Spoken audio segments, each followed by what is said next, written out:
खतरनाक वाला। सिवाय मंच में आप तमामी हजरात का खैर मकदम है।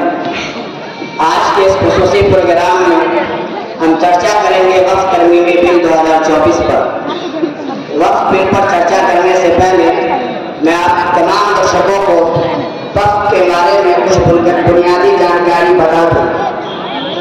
इस्लाम में खुदा ताला की इबादतों बंदगी को जिस तरह खुसूसी अहमियत हासिल है, उसी तरह इंसान की मदद की भी बड़ी अहमियत है।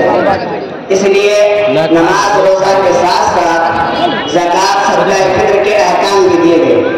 सदका निफाक की एक सूरत तो ये है कि वक्ती तौर पर किसी ज़रूरतमंद की ज़रूरत को पूरी कर दी जाए, जैसे किसी भूखे को खाना खिला दिया, किसी को कपड़े की जरूरत है उसका कपड़ा बनवा दिया, या किसी मरीज का इलाज करवा दिया।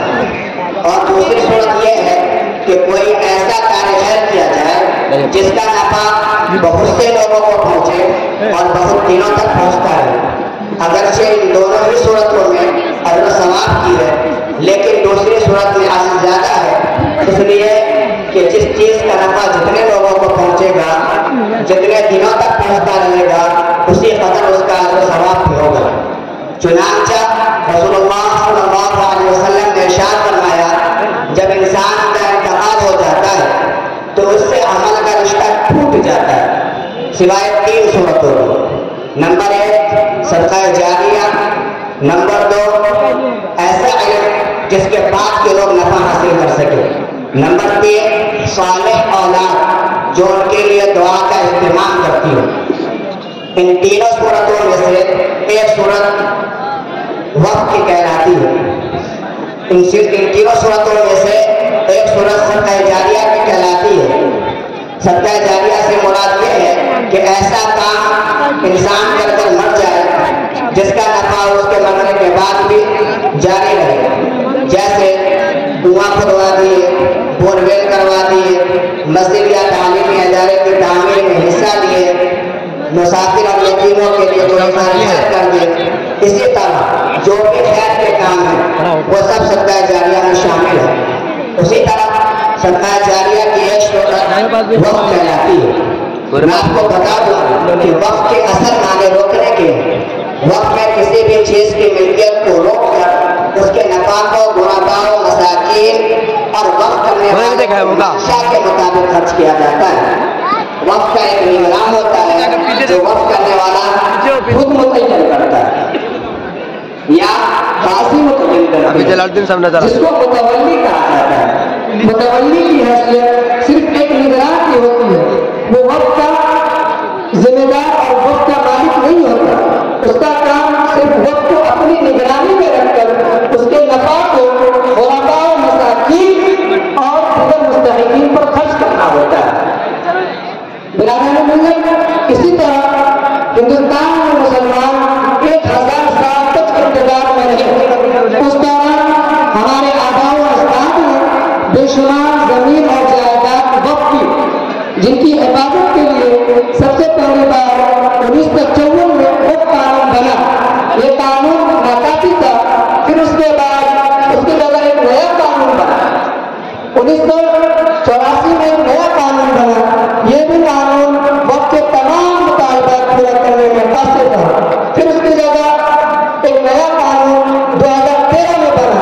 हज़रत मौलाना वली रहमान साहब रहमतुल्लाह अलैह की क़यादत से और कोशिश की वजह से, मुस्लिम पर्सनल लॉ बोर्ड की कोशिश की वजह से 2013 में एक और कानून बना, जिससे वक्त एक्ट मजबूत हुआ और वक्त की जायदाद को तहफ़्फ़ुज़ नसीब हुआ और वक्त की जायदाद को तहफ़्फ़ुज़ नसीब हुआ।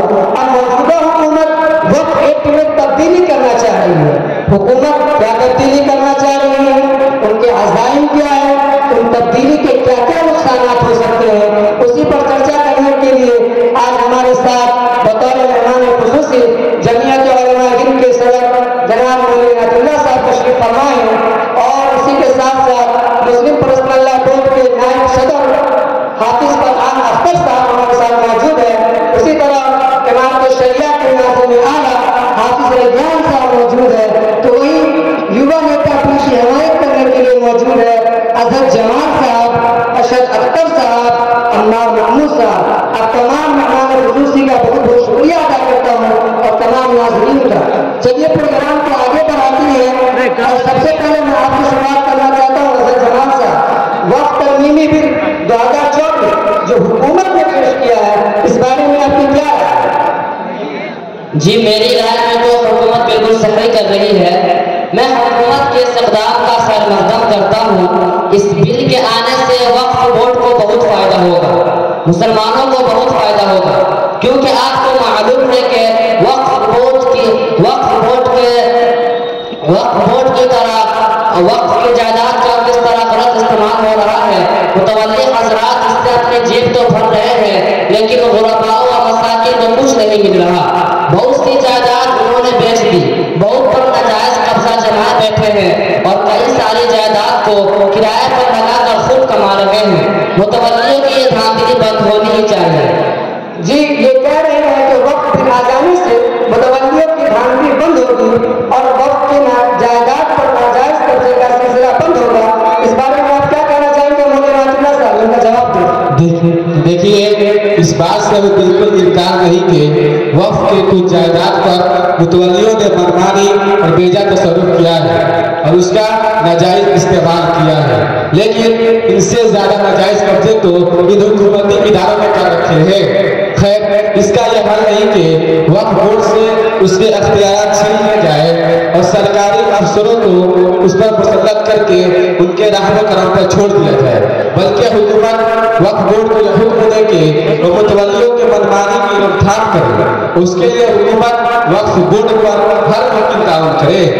देखिए मौलवी साहब, बात सिर्फ मुतवल्लियों की धांधली की नहीं है, वक्फ बोर्ड की मनमानी बहुत बढ़ चुकी है। हुकूमत ने इनको किसी भी जायदाद पर दावा करने की खुली छूट दे रखी है। ये किसी भी जमीन को वक्फ की बताकर उस पर कब्जा कर लेते हैं। आप देखिए, आज पूरे हिंदुस्तान में तीसरे नंबर पर सबसे ज्यादा जमीन इनके पास है, जिसका कुल लगभग 6 लाख एकड़ है। जी नाज़रीन, वक्फ बोर्ड पे ये बहुत बड़ा इल्जाम है कि वो किसी भी जायदाद को दावा कर अपने कब्जे में कर लेता है। उसी तरह दावा कर के 6 लाख एकड़ जमीन का मालिक बन बैठा है। इस बारे में आप क्या कहना चाहेंगे फरहान अख्तर साहब? जी, ये सरासर झूठ और प्रोपेगेंडा है। हकीकत तो कुछ और है। आपने कहा कि वक्फ बोर्ड किसी भी जायदाद पर दावा कर देता है। आप मुझे बताइए, क्या बोर्ड बगैर किसी सबूत और दलील का दावा करता है? अगर ऐसा है तो क्या वक्फ बोर्ड किसी दावा कर देने से उसके हक में फैसला हो जाता है? जी बिल्कुल फैसला होता है। क्या कर रहे हैं आप जी? ऐसा नहीं है, होता है भाई। आप ही ठीक से बोलिए। सुनिए, एक मिनट सुनिए अनवर साहब, उनकी बात को पूरा सुनिए, आपको भी मौका दिया जाएगा इंशाअल्लाह। बोलिए फरहान साहब की बात पूरी कीजिए। कैसे बच्चों की बात कर रहे हैं आप? 6 लाख एकड़ फ्लैट लगाए हुए हैं, हमारे पास तो मजबूर 6 लाख एकड़ जमीन है, जबकि सिर्फ आंध्रा और तमिलनाडु में हिंदू एंडोमेंट के पास 9,40,000 एकड़ जमीन है। तो उसके सामने 6 लाख कुछ भी नहीं है। ये बस एक खौफ बना रखा है कि वक्फ बोर्ड में तीसरे नंबर पर सबसे ज्यादा जमीन है। एक मिनट फरहान साहब, आप कह रहे थे कि वक्फ बोर्ड के सिर्फ दावा कर देने से उसके हक में फैसला हो जाता है। मैं कहता हूँ जी बिल्कुल होता है। ये लोग दावा करते हैं और वक्फ ट्राइब्यूनल में मुकदमा आ जाता है। वक्फ ट्राइब्यूनल एक तरफा फैसला करके जमीन इनके हवाले कर देते हैं। देखिए अम्मा भाई, आपको ये समझना होगा कि वक्फ ट्राइब्यूनल क्या है। वक्फ ट्राइब्यूनल एक सिविल कोर्ट की तरह है, जिसका आला अफसर डिस्ट्रिक्ट जज होता है। वक्फ ट्राइब्यूनल में जब कोई मुकदमा जाता है तो दोनों जानिब से सबूत और दलाइल दिए जाते हैं और उसी सबूत की बुनियाद पर फैसला किया जाता है। अगर फिर भी उस फैसले से किसी फरीक को इत्मीनान नहीं होता तो वो हाई कोर्ट और सुप्रीम कोर्ट जा सकता है। जी, वो सुप्रीम कोर्ट जा सकता है। वक्फ ट्राइब्यूनल का फैसला आखिरी फैसला नहीं होता। लिहाजा ये सरासर झूठ और इल्जाम है कि वक्फ ट्राइब्यूनल एक तरफा फैसला करता है। जी, बहुत बहुत शुक्रिया रेहान साहब। चलिए मान लेते हैं कि ये सारे के सारे बेबुनियाद इल्जामात हैं, लेकिन मैं अपने दर्शकों के लिए पूछना चाहूंगा कि आखिर इस बिल के क्या नुकसानात हैं जिसकी वजह से आप हजरात मुल्क की सतह पर इसकी मुखालफत कर रहे हैं? मौलाना अब्दुल्ला साहब इसका जवाब दें। देखिए, हमें लगता है कि इन लोगों ने वक्फ एक का मुताला नहीं किया है। जी, बहरहाल मैं कुछ बातें बताता चलूँ कि असल बात यह है कि वक्फ एक 1995 में ये बात दर्ज की गई थी कि अगर लंबे अरसे से कोई जमीन या जायदाद मस्जिद या कब्रिस्तान वगैरह का इस्तेमाल हो रही है तो उसकी उस हैसियत को तस्लीम करते हुए उसे वक्फ की जमीन माना जाएगा। اس کو کہتے ہیں وقف فائدوس۔ اب جو موجودہ حکومت ہے اس کو ختم کرنا چاہتی ہے، جس کے نقصانات یہ ہیں کہ جو ہماری مسجدیں مدرسے وغیرہ صدیوں پرانی ہیں مگر ان کے پاس وقف کے کاغذات نہیں ہیں، اسے وقف کی زمین نہیں مانا جائے گا۔ مثال کے طور پر آپ دلی کے جامع مسجد کو لیجیے کہ وہ سب کو پتا ہے کہ وہ وقف کی زمین ہے، وہ بھی جانتے ہیں کہ وہ 400 سال پرانی ہے، لیکن اب جو موجودہ حکومت ہے وہ آ کر کہیں کہ اگر وقف کی زمین ہے تو اس کے کاغذات لاؤ، تو ہم لوگ کاغذات کہاں سے لائیں گے؟ حالانکہ پرانے زمانے میں تو لوگ زبانی بھی وقف کر دیا کرتے تھے۔ یہ حال صرف ہمارے مسجدوں اور مدرسوں کا نہیں ہے بلکہ دوسرے مذاہب کے مذہبی مقامات کے اوپر کاغذات نہیں ہے۔ اس کے لیے آپ لوگ وقف معلومات کو تسلیم کر رہے ہیں، یعنی جو مندر یا شمشان گھاٹ بہت طویل عرصے سے ہے تو اسے آپ لوگ باقی رکھ رہے ہیں۔ یہی تو غلط رویہ ہے جس کا مخالفت کرنے بیٹھے ہیں، تم کرو تو صحیح، ہم کریں تو غلط بات ہے۔ جی آپ کی بات بالکل درست ہے، معاملہ بہت سنگین ہے۔ فرحان صاحب اس کے آگے آپ جواب دیجیے۔ یہی نہیں بلکہ اس کا اور بھی نقصان ہے۔ مثال کے طور پر وقف بورڈ پر مسلم ممبران کے تعداد کو گھٹا کر غیر مسلموں کو داخل کیا جاتا ہے۔ سینٹرل وقف کونسل میں پہلے صرف 1 غیر مسلم ممبر ہو سکتا تھا، اب 13 غیر مسلم ممبر ہو سکتے ہیں اور کم از کم 2 غیر مسلم ممبر کا ہونا ضروری قرار دیا گیا۔ اسی طرح ریاست وقف بورڈ میں پہلے صرف 1 غیر مسلم چیئرپرسن ہو سکتا تھا، اب ان کی بھی تعداد کو برابر 7 کر دیا گیا ہے اور کم از کم 2 غیر مسلم چیئرپرسن کا ہونا لازمی ہے۔ اسی طرح پہلے وقف ایکٹ میں یہ شرط تھی کہ وقف بورڈ کا چیئرمین صرف مسلمان ہی ہو سکتا ہے، اب اس شرط بھی سرکار نے ختم کر دیا ہے، اب حکومت کوئی غیر مسلم چیئرمین بنا سکتی ہے۔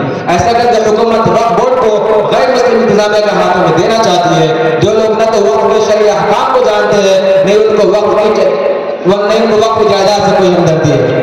جیسا حکومت چاہے گی یہ افسران ویسا ہی کریں گے۔ حالانکہ اتر پردیش، تمل ناڈو، کیرالہ وغیرہ میں یہ قانون ہے کہ وقف بورڈ کا کہ مسلموں کی جائیدادوں کا انتظام صرف مسلم ہی کر سکتے ہیں اور گرودوارے کا انتظام سکھ حضرات ہی کرتے ہیں۔ کیا آپ نے کبھی دیکھا ہے کسی ہندو اکھاڑے یا گرودوارے کی کمیٹی کا ممبر مسلمان ہو؟ جب نہیں ہے تو مسلمانوں کی جائیدادوں کا انتظام غیر مسلموں کے ہاتھوں میں کیوں دیا جاتا ہے؟ فرحان صاحب کا بہت بہت شکریہ، آپ نے جو نقصانات گنائے وہ واقعی سنگین اور کسی بھی فریق کے لیے خواہ وہ مسلمان ہو یا غیر مسلم یہ بات قابل قبول نہیں کہ ان کی نجی جائیداد میں سرکاری افسران کا مداخلت ہو۔ اس بل کی ترمیم میں ایک شق اور ہے جو کلکٹر کو اختیار دینا ہے۔ میں اپنے درشکوں کے لیے پوچھنا چاہوں گا کہ حافظ ریان صاحب جواب دیں کہ اس بل کے آخر کیا نقصانات ہیں اور اس بل کے آخر کیا نقصانات ہیں، ہمارے درشکوں کو بتائیں۔ جی، اس ترمیم بل میں کلکٹر کو ذمہ دارانہ حیثیت دے دی گئی ہے اور اسے مکمل اختیارات دیے گئے ہیں کہ وہ فیصلہ کرے کہ کون سی جائیداد سرکاری ہے اور کون سی غیر سرکاری ہے۔ اسی طرح کلکٹر کو یہ بھی اختیار دیا گیا ہے کہ اگر وہ مناسب سمجھے تو وقف کی زمین کو سرکاری زمین قرار دے دے۔ میرے دوستو، یہ ترمیم بل بہت ہی خطرناک ہے۔ دیکھیے کتنی عجیب بات ہے، وہ مسلمانوں کی ملکیت ہے کہ اس میں تصرف کا اختیار دین کو دے دیا گیا ہے۔ یہ تو وہی بات ہو گئی کہ بیگانہ شادی میں عبداللہ دیوانہ۔ اس سے بھی حیرت کی بات یہ ہے کہ وقف کی جائیداد پر اکثر ناجائز قبضہ کرنے والے حکومت کے ہی ادارے ہیں۔ ایسی صورت میں کیا کلکٹر سے جو خود حکومت کا ملازم ہے امید کر سکتے ہیں کہ وہ حکومت سے ان قبضوں کو چھڑا کر وقف بورڈ کے حوالے کرے گا، جبکہ اسے اس بات کا اختیار ہے کہ اگر وہ مناسب سمجھیں تو وقف کی زمین کو سرکاری زمین گھوشت کر دے۔ اس سے حکومت کا منشا صاف ظاہر ہوتا ہے کہ حکومت اس ترمیم بل کے ذریعے مسلمانوں کی وقفی جائیداد کو اپنے قبضے میں لینا چاہتی ہے، جو کہ ہم ہرگز نہیں ہونے دیں گے۔ جی آپ کی بات بالکل درست ہے۔ سوتروں سے خبر ملی ہے کہ اس بل میں خطرناک شق اور ہے، وہ یہ ہے کہ وقف پر بھی مسلمان کر سکتا ہے جو کم از کم 5 سالانہ پرانا مسلمان ہو۔ نو مسلم کو وقف کرنے کی اجازت نہیں ہوگی۔ اگر وہ وقف کرنا چاہے تو اسے 5 سال انتظار کرنا ہوگا، جبکہ شریعت میں ایسا کوئی بھی قانون نہیں ہے۔ جیسے وقف 50 سالانہ پرانا مسلمان کر سکتا ہے، اسی طرح وہ شخص بھی وقف کر سکتا ہے جو ابھی اسلام قبول کیا ہے۔ یہ شرک سراسر شریعت کے خلاف ہے اور شریعت پر عمل کرنے